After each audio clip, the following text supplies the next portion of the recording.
What is up, fellas and lady fellas? Welcome back to Just Nuts, guys. Today, I've got another deck profile. This time it's Unchained. This is a deck I've been working on for really a while. I mean, it's been on and off working because for a while I was like, I don't really want to build this deck when I know that Sarama as well as Abominable Unchained Soul were coming out. So knowing that this work was coming out in the deck was really just felt incomplete, like an incomplete archetype that needed help.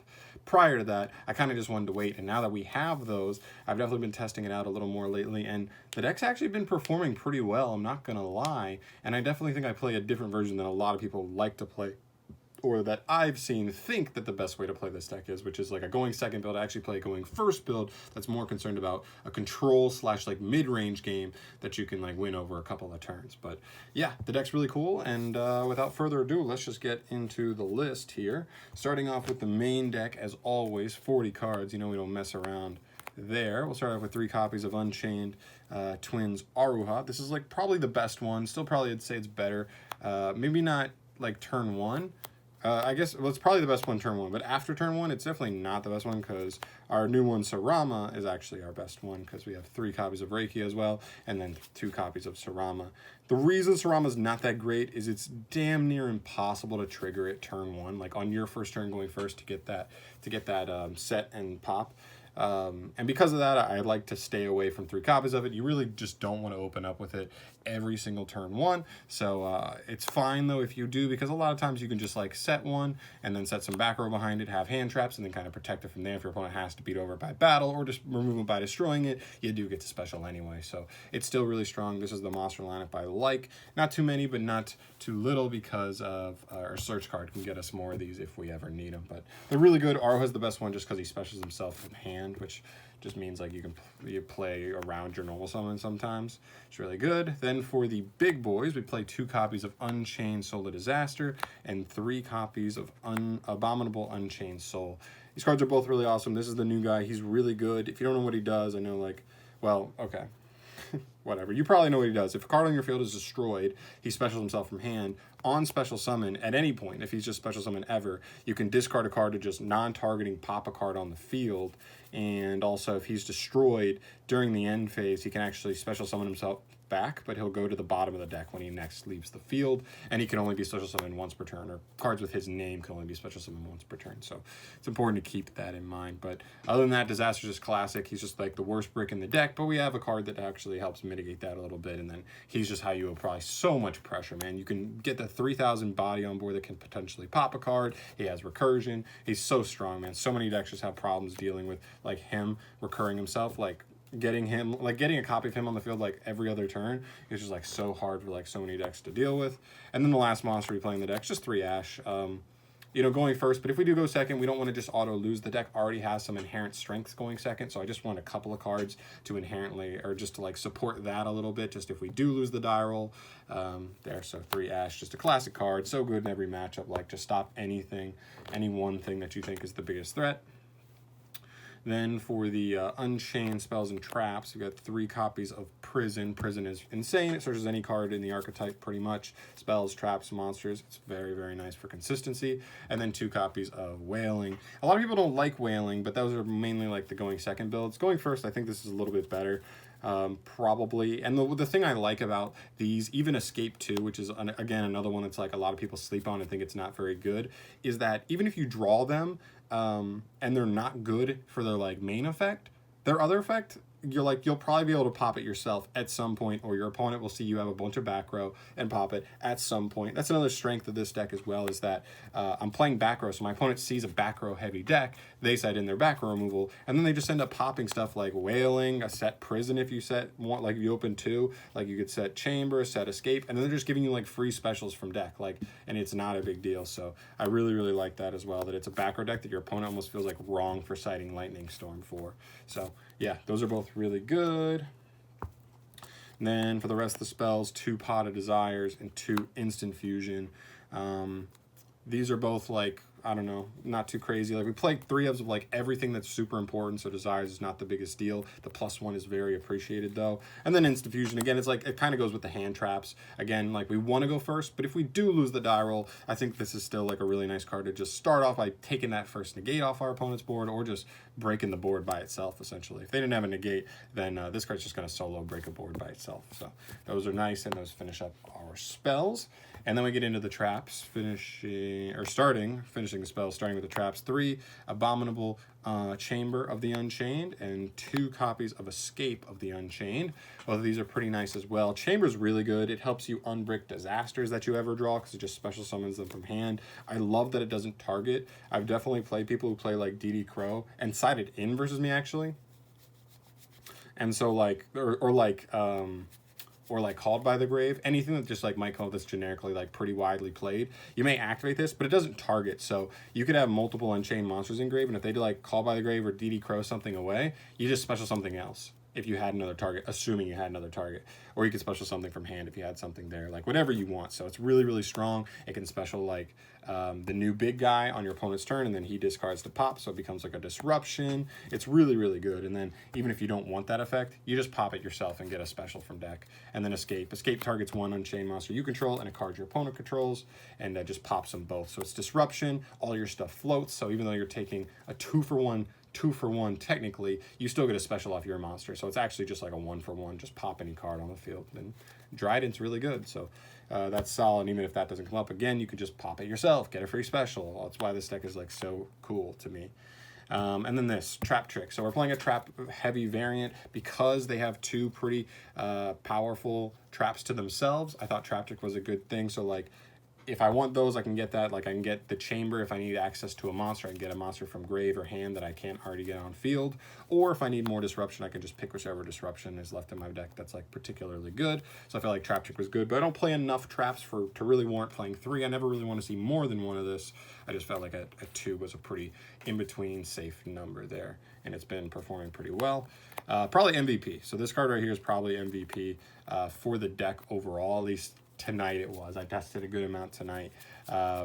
This card's nuts. It's really good in the meta right now. It's really good against Salamangreat. Really, really, really good versus Shaddolls, because they just don't get to add a Shaddol spell or trap back from grave when you do this. You don't have to like waste a DD Crow or something. You remove the card and they don't get the search anyway.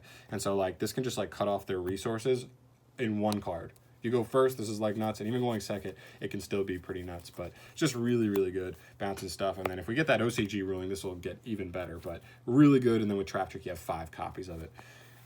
3 copies of Impermanence. This is just a proxy for right now. I don't have the 3rd, but I'm getting the 3rd once Dual Overload comes out, just because the prices are dropping, which is nice for anybody budget.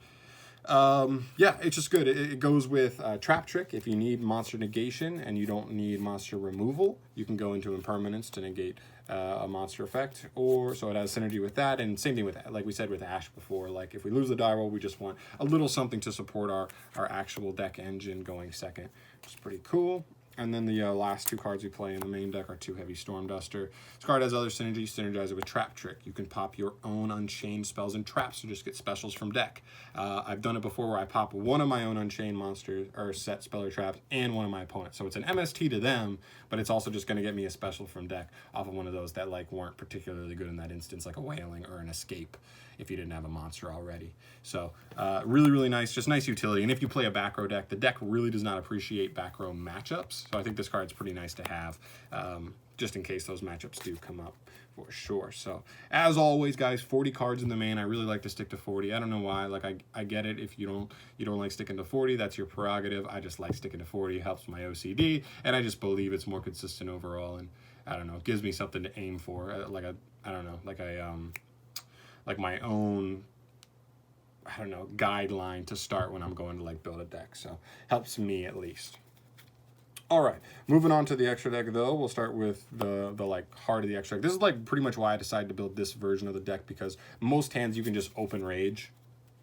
Like it's really easy to just open Rage going first, and then you end on this. This is like essentially almost like an IP Masquerena. If you don't know what this card can do, it has a quick effect during your opponent's main phase where you can target a monster your opponent controls, and you can a special summon a monster your opponent controls, and immediately after this effect resolves, you can link summon any dark link monster using this monster and your opponent's monster only. So there's a couple of different you know, monsters you can go into there, because it's any generic dark link monster, not just other Unchained, which is pretty spicy. You'll see how that comes up in a little bit, but it's really good. And also, if it's destroyed, you can add any fiend monster from your graveyard back to your hand as well. So it floats. It's a really powerful disruption. It's an 1800 beater. It's really, really good. I've gone into 2. I haven't gone into 3 yet, so I think there definitely might be a little wiggle room with the 3rd one in here, but I don't know. For now, I'm keeping it at 3 until I really believe that there's like a really strong option you should be playing.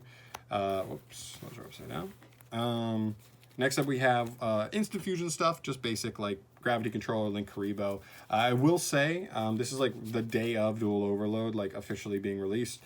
Link Karibo, I would probably swap for Anima. Lets you be a little more offensive, lets you break boards a little more consistently, and I actually side Kaijus. I'm not going to show you a side deck today, but if you side Kaijus, which is like what most going second builds play, you can like drop a Kaiju in the 2 or 4 zone on your opponent's field, and then go instant fusion, go like steal another monster they control, then go into Anima, and then Anima steal the Kaiju, and then Anima actually becomes like a legit beat stick, and then you can put a lot of extra damage and on the board and just go in from there. So that's pretty dang cool to me. And I think like Gravity Controller does like a lot of the same defensive stuff that Link Karibo does, but almost a little bit better, I would say. So I would probably play Anima over Link Karibo.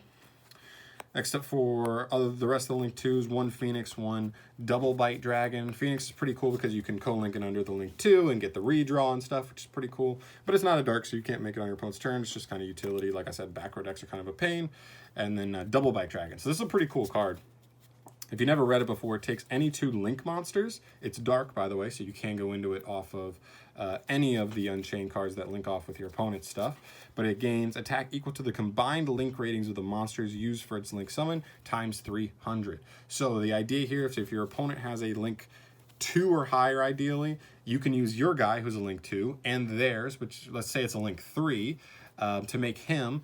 He'll gain 300 times the link ratings, which if they used a link 3 and you had a link 2, you'd gain 1,500, so you'd be 3,000 beater, and he's unaffected by all monster effects except for link monster effects, and he cannot be destroyed by battle except by battle with a link monster. So he actually like kind of like, depending on the deck you're playing against, just like avoids like almost everything. Depending on the deck you're playing against, he just like can't be outed by a monster essentially. And so he's just spicy. I thought he was really cool. I feel like he could come up in a specific situation and like almost just be as good as like almost like Avermax depending on the matchup, and just feel unoutable beat stick, and then you just beat him down from there.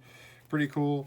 2 copies of Unchained Soul of Anguish and 1 Unicorn for the Link 3s. Unicorn is a dark, so you can go Unchained Soul of Rage, take an opponent's monster to then link into Unicorn to then spin another card. So you have to discard from hand, obviously, but right there is like a take a monster and then shuffle any other card they had on the field back into the deck, which is a really, really strong disruption. Anguish, very good as well. Floats as well on destruction and can just take an opponent's monster to link up again, which is really nice. And 2, I felt like for grindier matches. 1 copy for the Link 4s, we got 1 copy of Unchained Abomination, 1 copy of Topologic Bomber, and 1 copy of Topologic Zero Boros. I definitely thought about playing like either Borosword or Borreload. I think Borreload more so entices me because this deck really struggles to add a monster that cannot be targeted. All your removal is like targeting essentially, or destruction. So like Avermax is like a pain. The Endymion Link is a pain. The BLS Link is a pain. There's just like a couple of cards in the game that like can be a huge pain. So I would definitely consider playing Borreload to out those.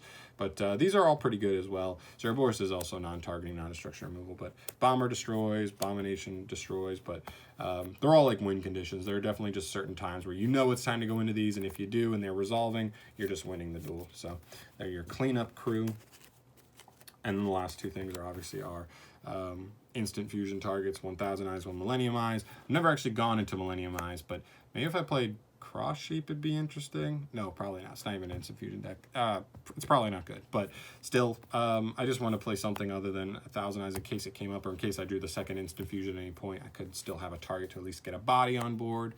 And yeah, it gives you protection as well sometimes, particularly going second or something. Like if you're trying to pop off and you know you need the special and your opponent might have an Ash or something, they could like activate Ash or activate a monster to negate you, and you just negate them back, which is pretty cool.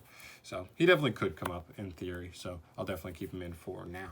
But yeah, that's pretty much it for the deck, guys. It's been going pretty well, I gotta say. Like, I was interested to like find out like actually how good, like this deck really only sets up this disruption going first as part of its own engine, but like we've got 6 hand traps, we've got, you know, we've got trap trick, we've got escape, we've got compulse, we've got heavy storm duster, so we have like other, like so many other ways to actually end up with disruptions. You usually end up with 2 to 4 disruptions every turn going first, even if you just draw like an Aruha, or even like the worst one to draw going first by itself, Sarama. You just like set Sarama so they don't even know what you're playing game 1. They're probably just going to try and beat over you or something. They might think you're playing Guru or play super carefully. And then when they try and go battle, you're just like special to beat stick, pop a card, and then they're like so like blow. A lot of people just be like back on their back foot, like what just happened? What am I playing against? And then you can take it from there and start controlling the board. But yeah, the deck's been pretty good for me. I definitely implore you guys to test it out yourself, see how it runs for you, and yeah, you know. Also, guys, as always, feel free to leave me any advice in the comment section. I definitely am not a seasoned Unchained pro. I'm just kind of starting to get back into the deck and learning it, you know, more of the ins and outs of it. So definitely let me know if you have any advice for like changing anything in the main deck or extra deck that you think is like really strong, or just any advice in general. I'm definitely open to you know, taking advice for sure. But yeah, I think that's going to end me off here, guys. Thank you so much as always for watching this video. Stay tuned for more deck profiles in the future, and I will see you in the next video. Peace.